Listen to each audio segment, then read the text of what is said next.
we're going to go back to go forward. And the reason why is because reports of discrimination rising, new figures revealed. This is from the FA.com. From 4th of September 2015, the FA and Kick It Out have announced a rise in reported cases of discrimination during the 2014-15 season. They say the figures are down to increased awareness and confidence in the reporting process. The statistics, which are compared to those reported during the 2013-14 campaign, highlight a breakdown of discrimination cases the FA has investigated and dealt with over the past season, as well as complaints made directly to Kick It Out. Mark Ives, the FA's head of judicial services, said, "The important thing for me is that figures for both reports and convictions continue to rise, as it indicates people have an increased confidence in what constitutes discrimination and how to report it. We envisaged this happening 2 seasons ago when we began to introduce new and clearer procedures for reporting discrimination and dealing with related cases. At the higher echelons of the game, isolated incidents still occur on the field and off the field, and we continue to work closely with clubs when fans engage in discriminatory chanting. The increase in offences being reported is ostensibly a good thing because it demonstrates that the avenues in which to do so are easier to access than ever before, and that those reports will be acted upon." The report revealed that the FA and county FAs have seen a 21% increase, with 887 reported incidents in total. Kick It Out has seen the level of complaints it receives leap up to 38%, with 393 incidents handled by the organisation throughout the season. Offences relating to race continue to dominate both at professional and grassroots levels, though incremental increases in disability and gender abuse have been recorded. Kick It Out has also seen a significant increase in the level of incidents reported relating to discrimination based on sexual orientation and abuse of faith. All but 3 faith-based reports were of an anti-Semitic nature, with Islamophobia making up the remaining complaints. Also revealed with the report that the FA has reduced the time taken to conclude cases at both professional and grassroots levels, but social media incidents reported have gone up from 15 in the 2012-2013 season to 40 in the 2014-15 season. Lord Herman Ousley, Kick It Out's chairman, said it is widely acknowledged that more people are prepared to make reports about discrimination in football due to increased confidence in the regulatory system investigating complaints thoroughly with the aim of achieving effective outcomes. At Kick It Out, we are particularly concerned about increasing levels of hate crime in wider society, coupled with perceived worrying levels of prejudice, and how this will impact on the work being done across the game to affect zero tolerance of any aspect of discriminatory conduct and prejudiced attitudes. Moving on from that as well, we are urging all authorities and agencies to take action, particularly through education, to tackle this phenomenon in a concerted way. Not only for the benefit of football, but also for the whole of society in the UK. Reports are recorded from a range of sources, from phone calls and emails into any one of the 52 county football associations across the country, direct to the FA HQ at Wembley, or via a number of Kick It Out's own mechanisms. The Kick It Out app has been the most used reporting mechanism related to incidents within professional football for 2 consecutive seasons since its release in July 2013. During the 2014-15 season, the app was responsible for 36% of complaints in the professional game made to Kick It Out, and an updated version was also launched in September as well of 2015 to help provide stronger evidence to support investigations and provide greater confidentiality. The app contains new functionality allowing users to incorporate video, audio and photo evidence within complaints, and social media abuse can also be reported too. Now, just wanting to stick on this for a second before we move on to our next point, talking about discrimination in football. Now, Gezzie Fizzle, you want to jump in on this before I do? Nah, you know what? Let's mix it up. Let's have you go first. Cool. I thought that people might have heard enough of my voice just through going over it. But no, it is one of them ones. It's good. In a way, it's good. In a way, bad. It's good that reports of discrimination are rising, but the concern is that discrimination is still happening. Of any kind, whether it be Islamophobia, anti-Semitism, gender or disability-based discrimination, race discrimination. It's still a bad thing that it's happening.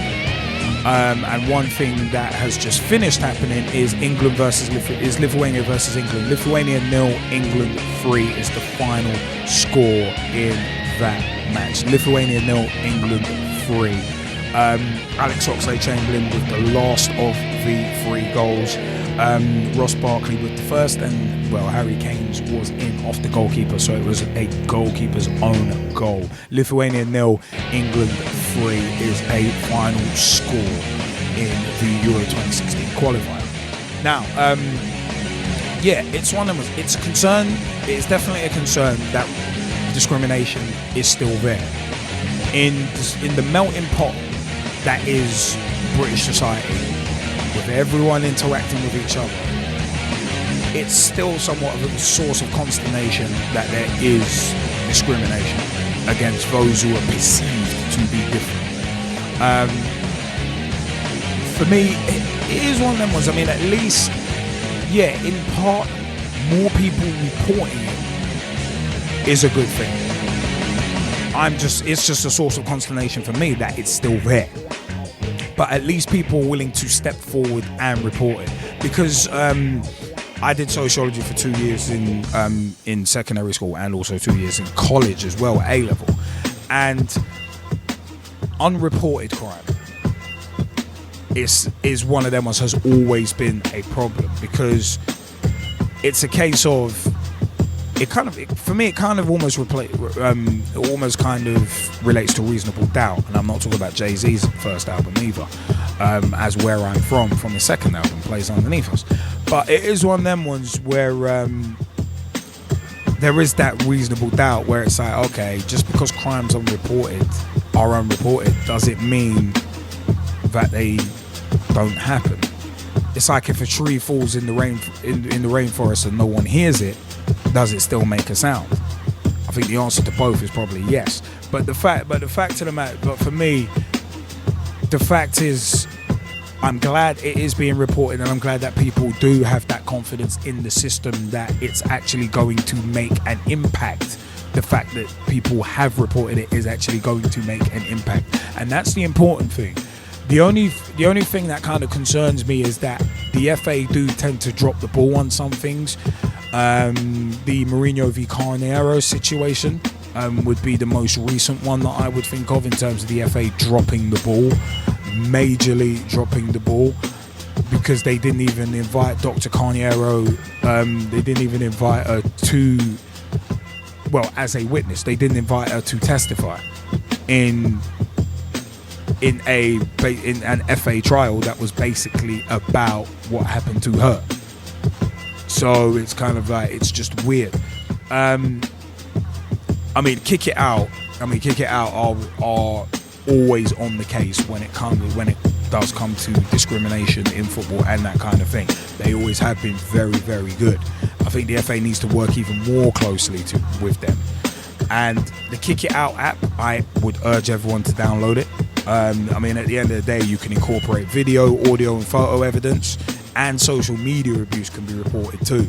That's one thing I kind of wanted to stick on, actually, because our next talking point within this segment actually relates, and we found out about it through social media, but I'll come back to that in a bit. But the fact is, social media abuse is one of them ones where a lot of the time it gets reported but it doesn't go anywhere, and it is extremely frequent. It is extremely frequent, and that's the concern. That is the concerning thing. We have a special feature planned. We will do it at some point, but we do actually have a special feature planned talking about social media in football and its impact. So it is one of them ones we are looking at that. And the thing is, with social media abuse, I said, it's so rife. It's actually so rife. It's one of them was, it's hard to really, it's a case of who do you get to police it? Because the police really should be dealing with bigger things,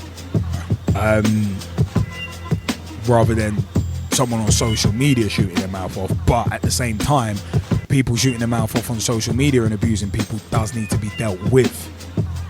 So it's one of them ones, if the powers that be in football can deal with it, like in regards to like handing out banning orders from clubs and that kind of thing, then at least that is one way and one tangible way of dealing with it.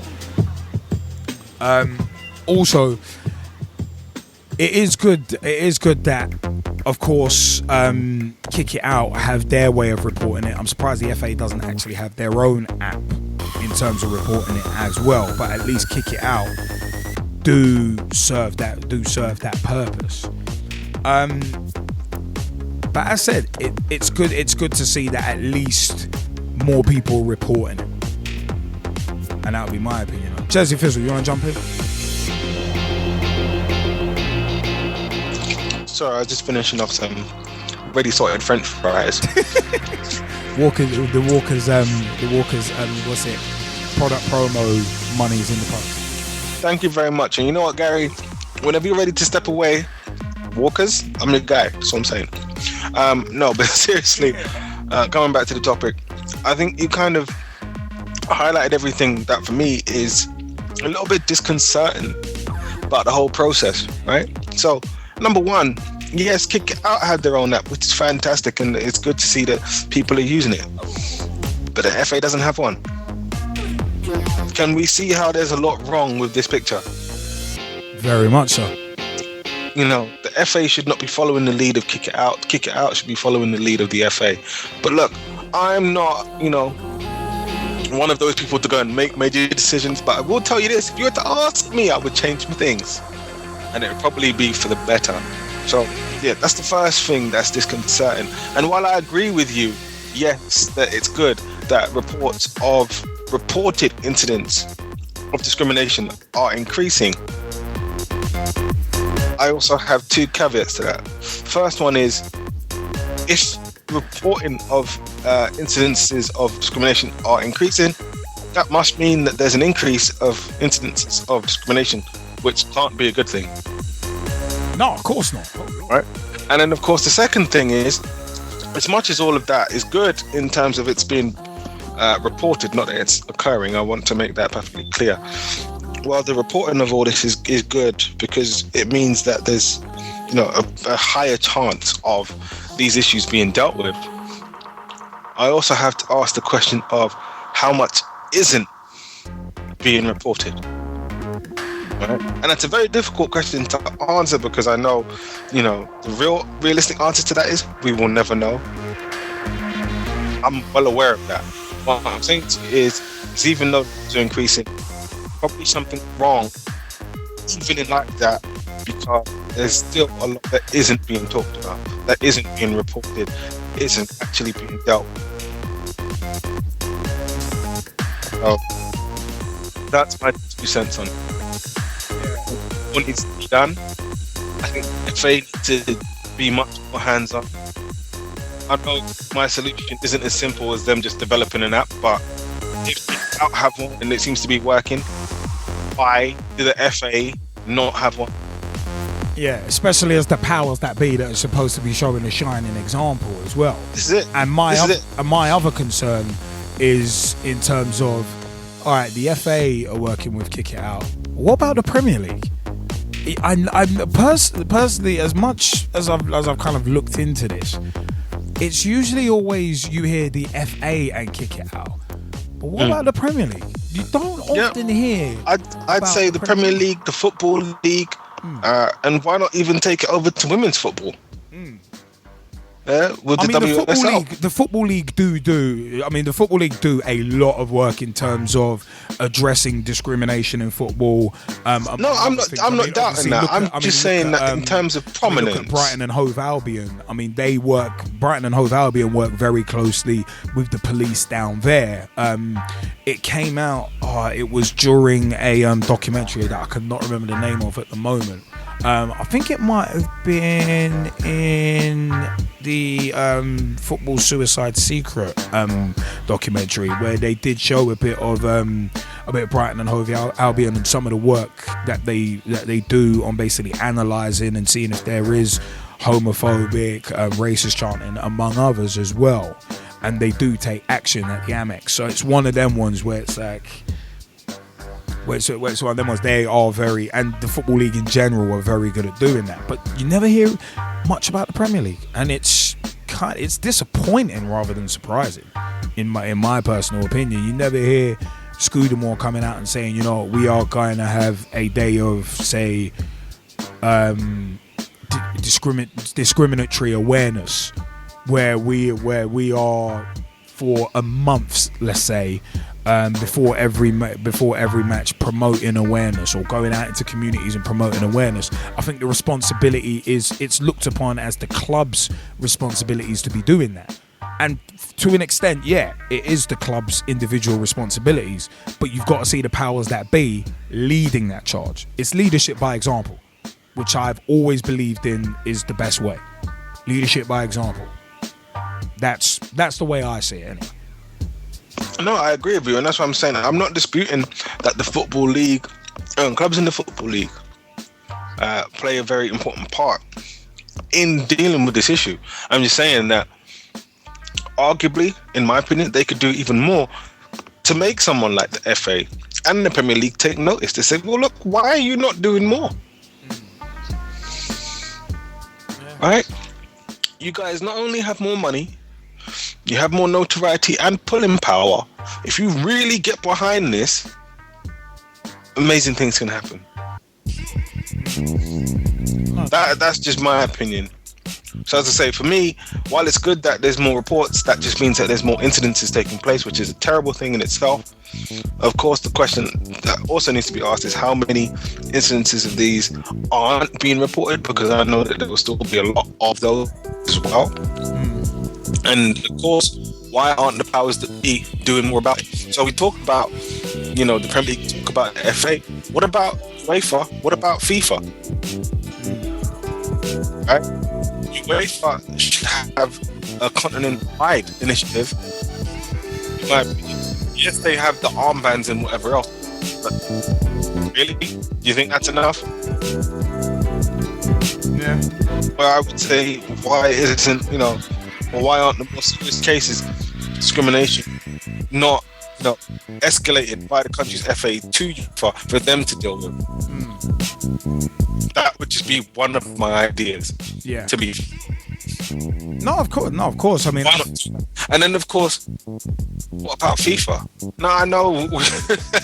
Yeah, we are going to get into that within the next couple of weeks. We're just waiting. Obviously, we're waiting on a couple more things. To say about FIFA. Yeah, right? we're going to have a long. Not just about the Council of Wisdom. Yeah. Right?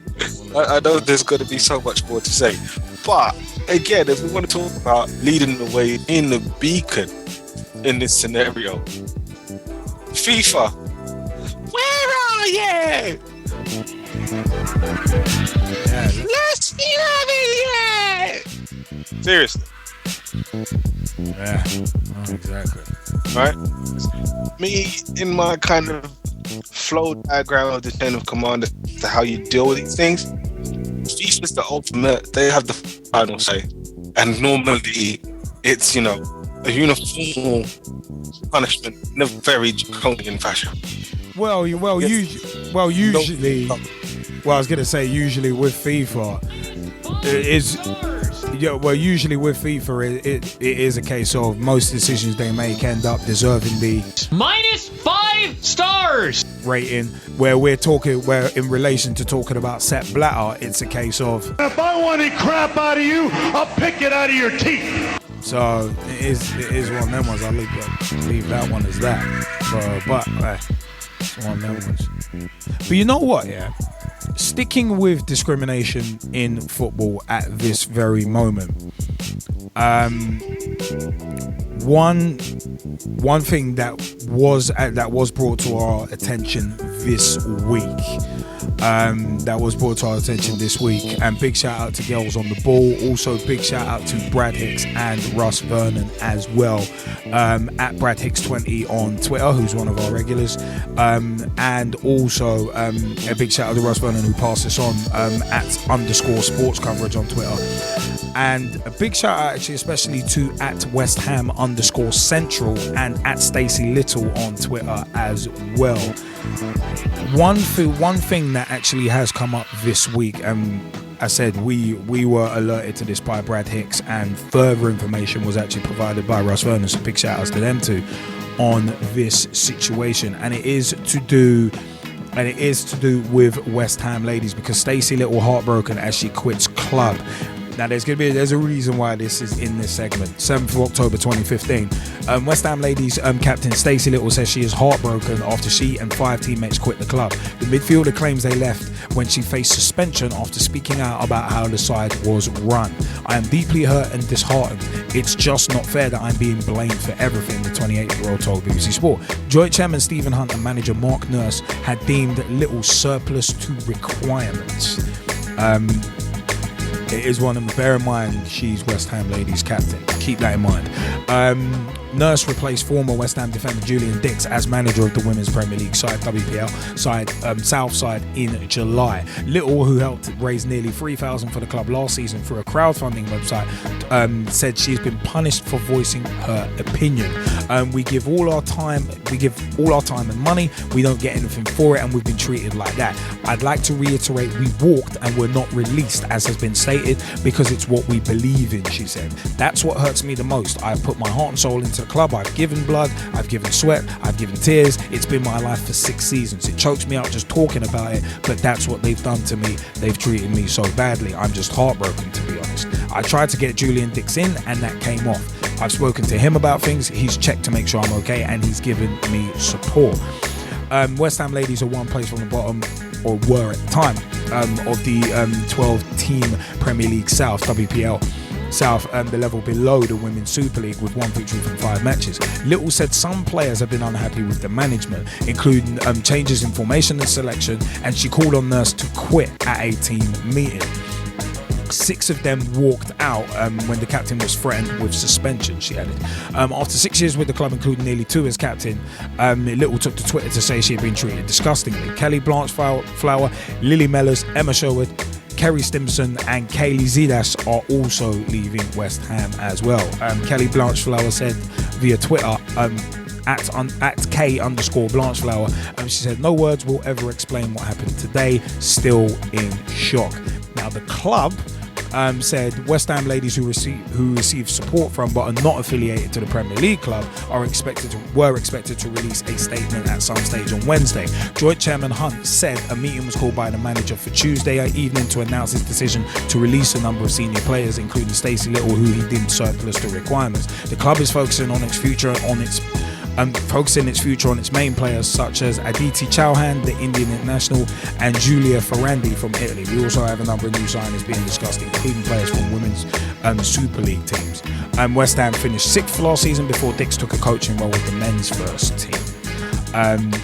Now coming back to some of the information that we got on Twitter at West Ham _Central.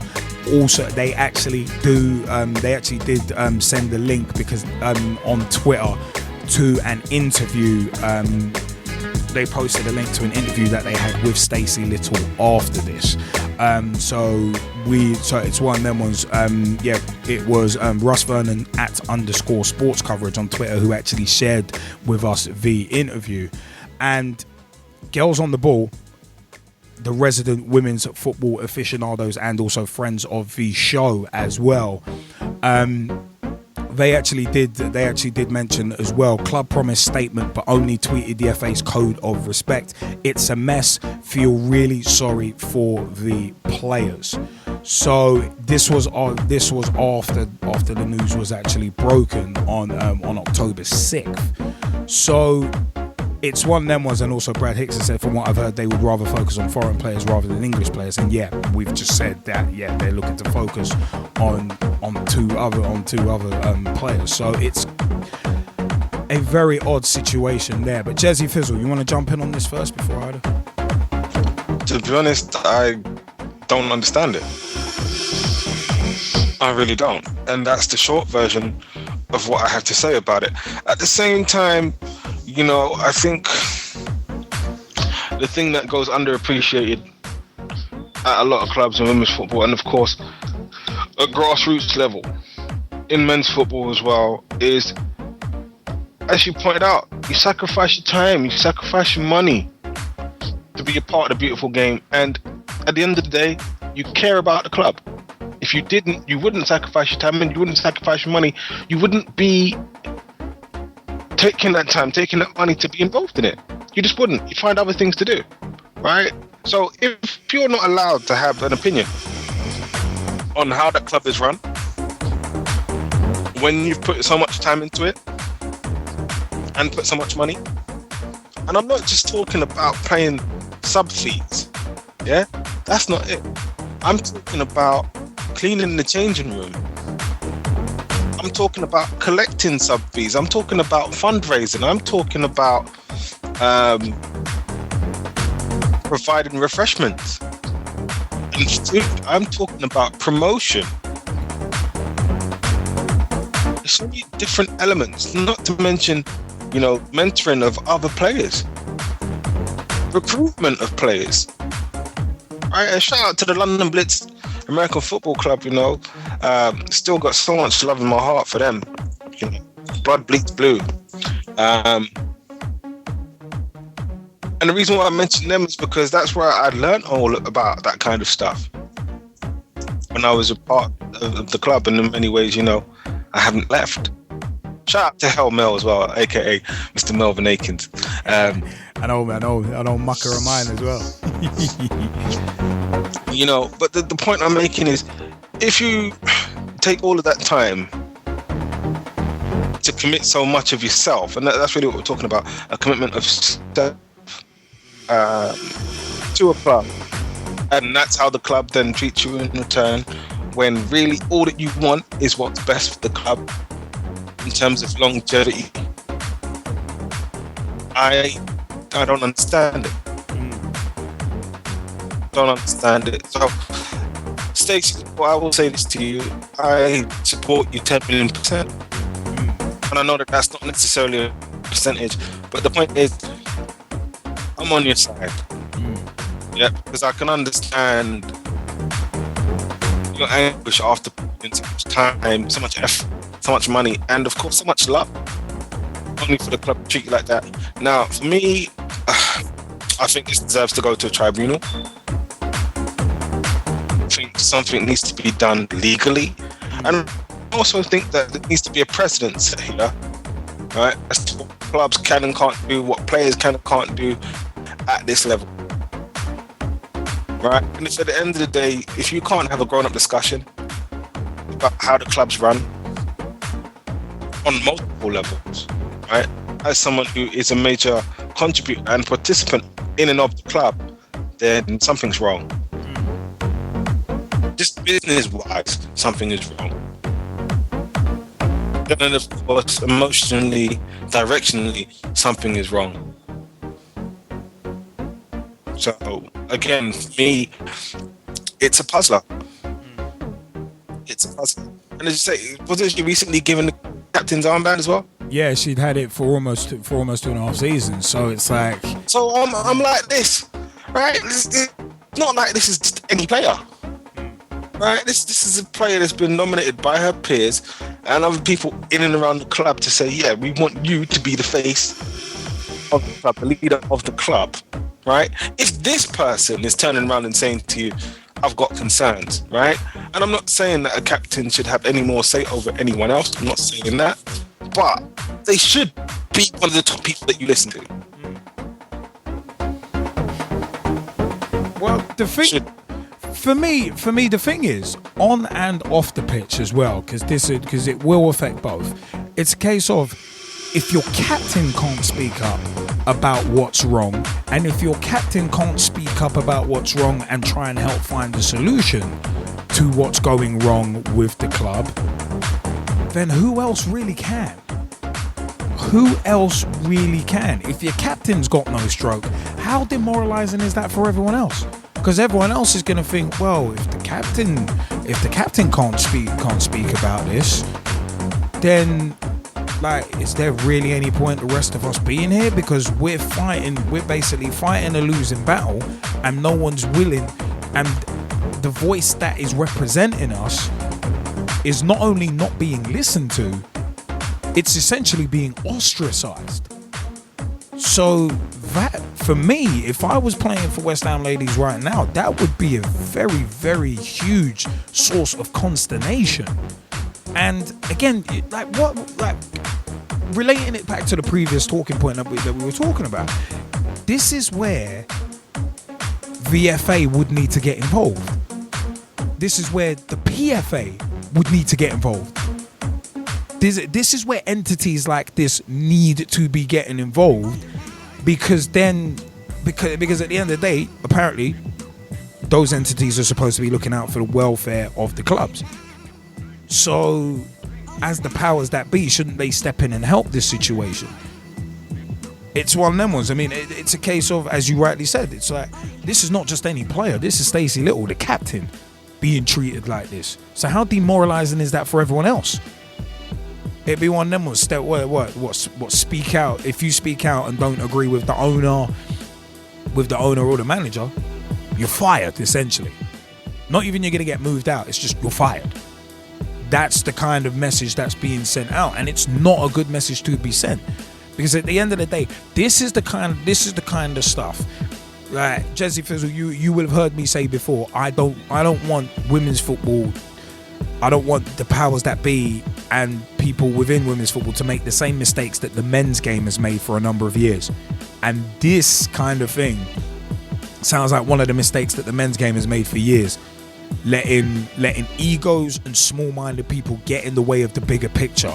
And I think Stacey Little speaking up about the way the club is being run, obviously she's looking at the bigger picture. And she's not just some like two-bit jabroni outsider coming in and saying, oh, you need to run the club this way, you need to change this, you need to change that. She's the captain of the side. The captain is the one who puts that team on their back and carries the team when it needs it, who listens to the grievances of every single player in that side, no matter how big, no matter how small those grievances may be, and carries them to the chairman and presents them to the chairman in a way that a chairman or an owner or a manager can understand and empathize with. So the captain's role is so important. And it's a case of a knock-on effect of this is potentially that the next captain in might just be a yes man or a yes woman in this case. So it's one of them ones that next captain might not feel that they can speak up on behalf of the rest of the squad that she's supposed to represent. And that's a scary thing when you have someone who could potentially fear that they can't speak out. Then you create a culture of fear, and then with that culture of fear being created, you create mediocrity. And as Chris Jericho said in 1999 when he made his WWF debut, mediocrity is not excellence. If anything, creating a sense of mediocrity is creating the opposite of excellence. It's creating a narrow, small-minded way of doing things. And for me, it's one of them ones. If something is going wrong, then you sit down, you take stock, you look at what's going wrong, and then you try and create a solution. I'll use the Ibis Eagles that I play for as an example. I'm also part of the committee there as well. It's a case of when obviously both sides were having their troubles, so a merger was put on the table as an option, and everybody looked at the pros and cons and saw that a merger was the best thing for both teams. So that merger went ahead. It happened. And the club is obviously, as a united club, it's going well at the moment.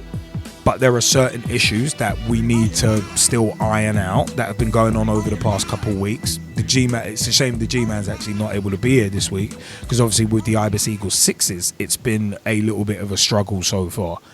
In terms of having to cancel games and that kind of thing. So it's one of them ones, but we will sit down and have committee meetings and look at the problems. We'll form an agenda, look at the problems and be like, right, these are the problems, and we will come to conclusions and think about ways and discuss ways of sorting that problem. We're not just going to turn around and say, you know what, you're surplus to requirements, go away. Don't want to hear it. Which it looks like that's happened in this West Ham ladies situation. Because their chairman then like rolling and saying, the club is focusing its future on its main players, such as an Indian international and an Italian player. All right, there's nothing wrong with that on its own, but when you look at the whole situation, there's a lot wrong with that sentence. The club is focusing its future on its main players, such as Aditi Chauhan, the Indian international, and Giulia Ferrandi from Italy. Nothing wrong with that sentence on its own, but you look at the wider context with what's happened with Stacey Little, there's a hell of a lot wrong with that sentence. So you basically ostracized your captain, and a number of players have walked out on you. People don't walk off their jobs or walk out from clubs without good reason. It's like Lancaster Youth Centre FC. I walked out on that club. Harrow Club, another local club to the Latimer Road area, walked out on them too, because for different reasons in both cases. But it's a case of there was for me personally, there were a lot of reasons why I walked out on those clubs, but those were not reasons that were taken lightly. Those were not knee-jerk reactions. There had been a lot of thought behind it. So this situation with West Ham ladies, I'm really hoping that it doesn't put the club backwards, because West Ham ladies, at the end of the day, they're trying to get into the Women's Super League, into FAWSL 2 and going up to FAWSL 1, of course. So this kind of thing could potentially put them back a few years, because any new signings, if they're smart, they'll do their research, they'll look at that situation and think, I don't know if I want any of that. Because if they're doing that to their captain, then who's to say it's not going to happen to me or anyone else around me? That would be where I would see it. I mean, Ross Vernon, you wanted to jump in on this as well, didn't you? Yeah, because I first heard about this via Brad X, so big shout out to him for sending it to me, and then I passed on the details after researching it myself. And when I first saw about it, and I've listened to the interview from Stacey Little, and it's a very wonderful interview, fantastic stuff from Stacey, and credit to her and the teammates that have walked out with her. Because if I was a player at a club in the lower league and I was the captain, and then I tried to speak about where I think team performances are going wrong, and then I was told I was surplus to requirements, I'd probably walk out like she's done. And I like what she's put in the bio, Liam, on her Twitter. She's put West Ham season ticket holder in STBL. Come on, you Irons. Some might call me surplus to requirement, having a dig at the ladies team. And speaking of the ladies team, they lost 8-1 over the weekend to Charlton, which some of the fans put, where's your players who are surplus to requirements now? I think you might need them, having a dig at them. And I think where they've treated them is wrong. They should, if they weren't allowed to speak, they should have spoke to them in private at the team meeting. They should have, well, she said she should have been spoken to in private rather than, I think the reason why all those are brought out with them is because she was told that she was surplus to requirements in front of the whole squad. If you're going to tell someone they're no longer available at your club and don't want them to play anymore, you should wait and you should get them in a room on your own after the training session or after the team meeting and just say, look, thank you for your time at the club. I don't want you, you're not going to be playing any more matches, surplus to requirements. But with the captain, the players who are there at the moment have got a bond with the captain. She sorts them out. You know how they want to play when they go over that wire line from the manager, and then she'll sort them out. What's the new captain going to be like if the same happens to her? And like you said, Liam, no sense will look at the club, look at the situation and be like, I don't know, good, Lex, this may happen to me further down the line. So any new signings who want to sign for West Ham or looking to get into football in that area will see West Ham and see that situation and be like, I don't want to go there now. I'm going to look at a different club, which to me I think that'd be the best choice for them all. Going to if any players coming up wanting to go into football women's in the West Ham area, don't go to West Ham, go to another club where you're going to get treated with respect if you're the captain or a teammate. And I actually tweeted to all the players that left saying all the best, ladies. The Kerry Simpson who was left with Stacey Little retweeted and favoured my tweet, and also Stacey Little and Emma Sherwood also favoured the tweet, and hopefully all those who left find new clubs where they're going to get treated with respect and get back to doing one of the best and give up the weekends for in playing football, which like you do, and you give up your weekends to play for Ibis. They should be able to give up their weekends to play for the football team that they want to play for and have their opinion when things are not going right on the field. So I was very disgusted when I heard about this, and I was great to bring it to your attention for mention on the show this evening. You know, as I say, and thank you for your opinions there, Ross. I mean, it's a case of. I mean, of course, I mean, as soon as we saw this, it was kind of like, all right, there's an interesting situation there. But I said there is the powers that be need to get involved, because obviously it's a cluster of a situation.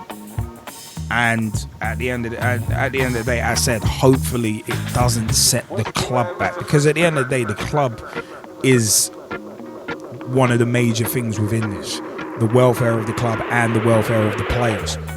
That's what it should be about. But it seems like the welfare of the players is just, I don't know, man. I mean, this whole thing just sits really, really uneasy with me. But you know what? What we are going to do, and a big shout out to Girls on the Ball, at Girls on the Ball, the women's football aficionados and friends of the show, and big shout out to Scotty the Rabbit as well. I said also big time shout outs to Russ Vernon, aka at _sports coverage on Twitter, also Brad Hicks at Brad Hicks 20 on Twitter, one of the PT regulars as well, for bringing this to our attention.